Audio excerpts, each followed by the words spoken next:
He wrote like no one else, gritty, lean, and cool as hell. Before Elmore Leonard conquered crime fiction, he reshaped the Western. And the best ones?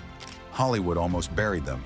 These 6 Westerns, born from Leonard's tough-as-nails stories, blend sharp dialogue, brutal honesty, and unforgettable characters.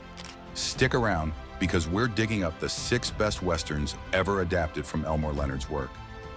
1. 310 to Yuma, 1957. Dan Evans is a struggling rancher who agrees to escort captured outlaw Ben Wade to the train bound for Yuma prison in exchange for $200. Most of the film unfolds in a small hotel room in a quiet Arizona town, where Evans holds Wade at gunpoint as the clock ticks closer to the 310 train. Outside, Wade's gang assembles to free him, creating constant, silent tension. Inside, Wade calmly manipulates Evans, offering him money and freedom in exchange for release. The film doesn't rely on shootouts, but on psychological warfare. Every glance, pause, and line of dialogue tightens the noose. The climax is a desperate sprint through town under gunfire as Evans, despite everything, sticks to his mission. It's a stripped-down, intensely focused Western where time, pressure, and conscience drive every scene. Second Man, 1967. John Russell, played by Paul Newman, is a white man raised by the Apache tribe. When he boards a stagecoach with a group of white passengers, they treat him with suspicion and prejudice, until the coach is ambushed by outlaws. Trapped in the desert with little food and water, the group is forced to rely on Russell's survival skills.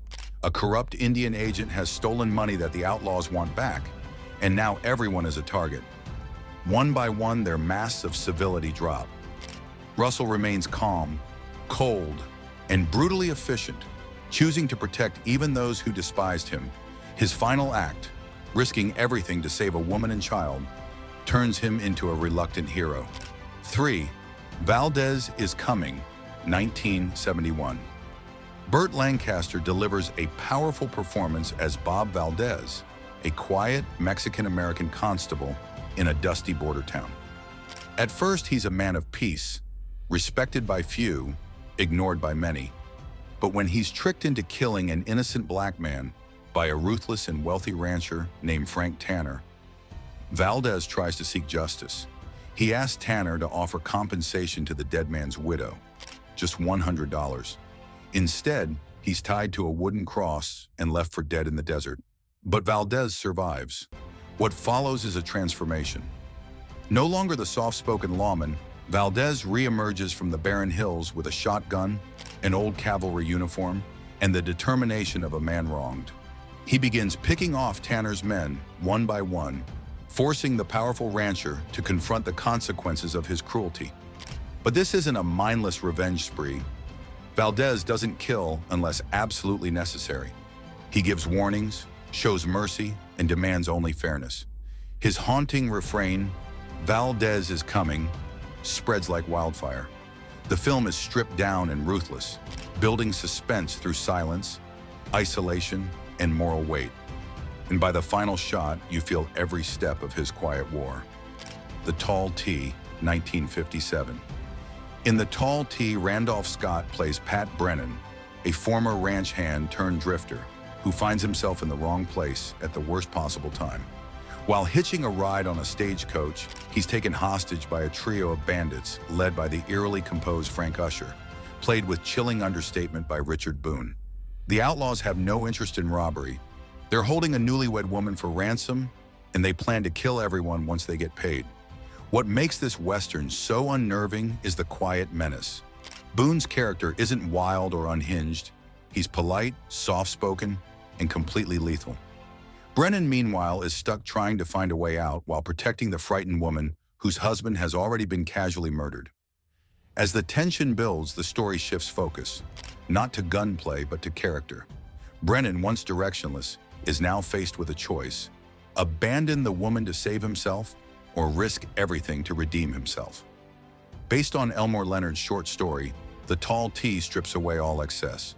Its dusty landscapes, sharp dialogue, and slow-burn suspense make it a study in minimalism. Beneath its quiet surface lies one of the most human Westerns of its era. 5. Joe Kidd, 1972. In Joe Kidd, Clint Eastwood takes on the role of the titular character, a weathered former bounty hunter with a checkered past and a hardened exterior. Kidd is initially hired by a wealthy landowner to hunt down a group of Mexican rebels, led by a man named Louis Chama, who are protesting the landowner's treatment of their people. As Kidd tracks the rebels, he's struck by the cruelty of his employer's actions. Kidd's allegiances shift, torn between the corrupt establishment and the oppressed rebels. The film blends action with moral ambiguity, set against a backdrop of a tense land dispute and the simmering political issues of the time. Eastwood's portrayal of Kidd is as stoic as ever, embodying his trademark quiet menace. The script, adapted from Elmore Leonard's story, delivers sharp dialogue and sudden violence with precision. Though not as widely praised as some of Eastwood's other films, Joe Kidd stands as a gripping, underappreciated entry in the Western genre. It's a tense, gritty story where every choice is a matter of life and death. 6. Last Stand at Sabre River, 1997.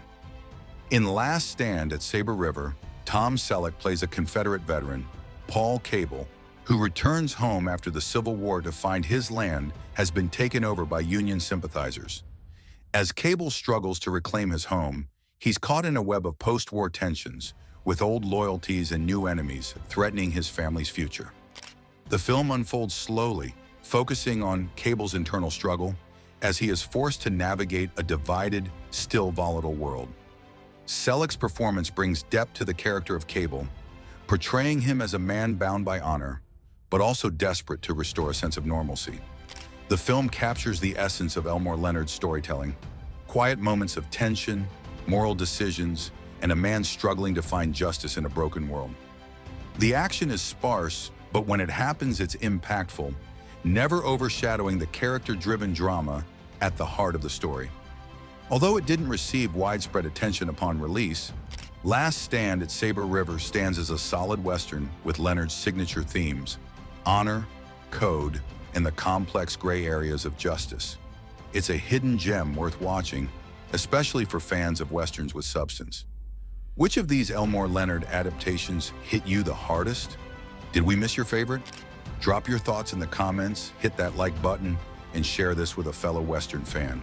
And if you love the dusty, dangerous world of Westerns, we've got plenty more coming. Subscribe and saddle up.